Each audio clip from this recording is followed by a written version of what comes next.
जो लगातार झारखंड में भ्रष्टाचार के को लेकर के हम आवाज उठाते रहे, उस कारण से कुछ भ्रष्ट अफसर या सरकार में बैठे हुए लोग भयभीत है,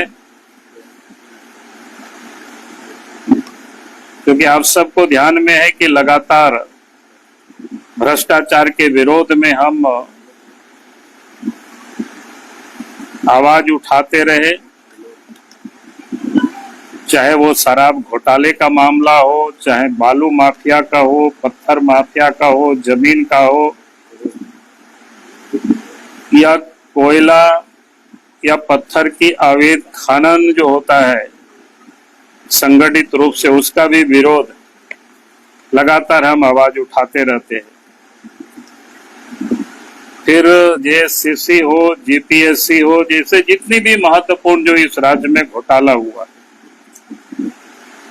चाहे वो ग्रामीण क्षेत्रों में जो योजनाएं हो, कुछ विश्वास सूत्रों से जो हमें जानकारी मिली है, राज्य के मुख्यमंत्री और उनके कुछ चाहेते भ्रष्ट अफसर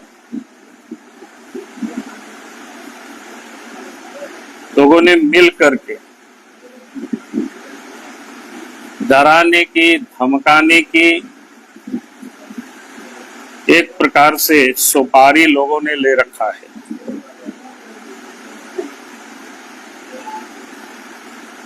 यानी मेरे ऊपर हमला करने का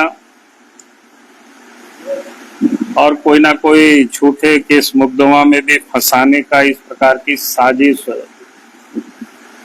रची जा रही है। मेरे ऊपर भी हो सकता है, परिवार के ऊपर भी हो सकता है, या फिर हमसे जुड़े हुए लोगों के ऊपर भी हो सकता है। क्योंकि इन सारे लोगों को जो लगातार झारखंड में भ्रष्टाचार के को लेकर के हम आवाज उठाते रहे, उस कारण से कुछ भ्रष्ट अफसर या सरकार में बैठे हुए लोग भयभीत है, क्योंकि आप सबको ध्यान में है कि लगातार भ्रष्टाचार के विरोध में हम आवाज उठाते रहे,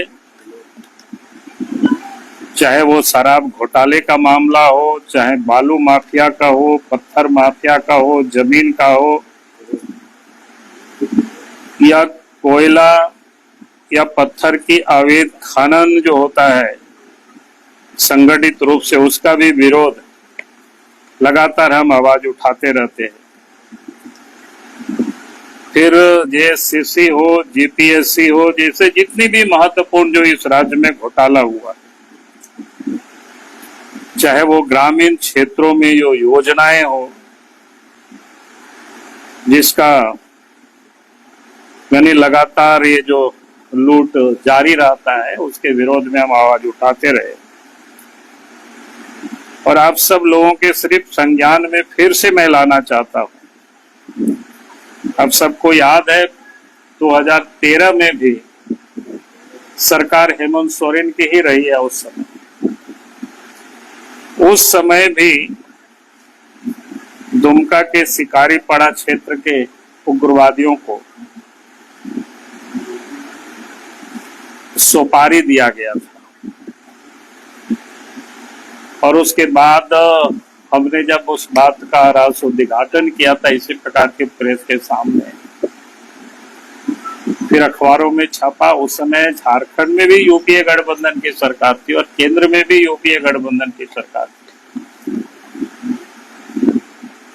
फिर उसके बाद जांच हुआ, खुफिया जो जांच हुआ, जांच के बाद केंद्र सरकार ने, उस समय की केंद्र सरकार ने राज्य सरकार के द्वारा जो सुरक्षा उपलब्ध कराए गए थे उसको हटा करके सीआरपीएफ की सुरक्षा उस समय उपलब्ध कराई गई। ये उस समय की घटना, लेकिन इसके बाद कल रात में ही हमें जानकारी मिली है फिर से इस प्रकार के षड्यंत्र झारखंड में लोग रच रहे हैं। और उसमें से जो लोग रच रहे हैं, मुख्यमंत्री के सबसे जो चाहते अफसर है, करीबी अफसर है, उन लोगों के द्वारा ये सारे षड्यंत्र किया जा रहा है।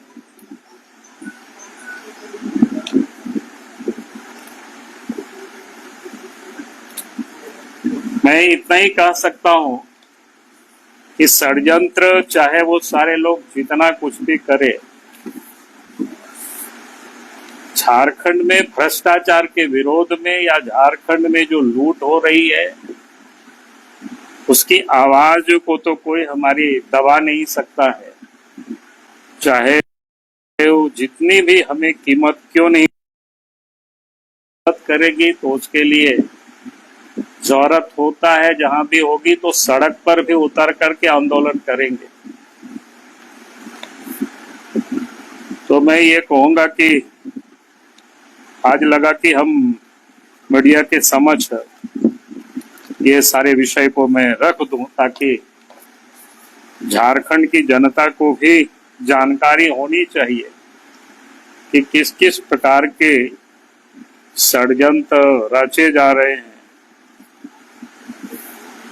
मंत्री के। जांच कर लीजिएगा, पता कर लीजिएगा, मैं इतना ही कह रहा हूँ।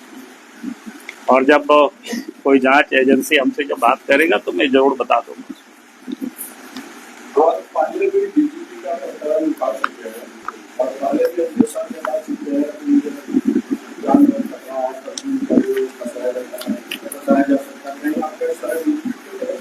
जी, मैंने कहा कि जो जांच एजेंसी जांच करेगी, तो उस समय भी मैंने बातें को उठाया था और मैंने कहा था अगर कोई सेंट्रल एजेंसी हमसे जब बात करेगी तो मैं बता दूंगा। आपकी सरकार है, क्या आप अपने लिए नहीं, मैं कोई जरूरत नहीं समझता हूँ। फिर मैं जानकारी के, मैं तो यूं ही ऐसे ही मैं सदैव लड़ते रहा।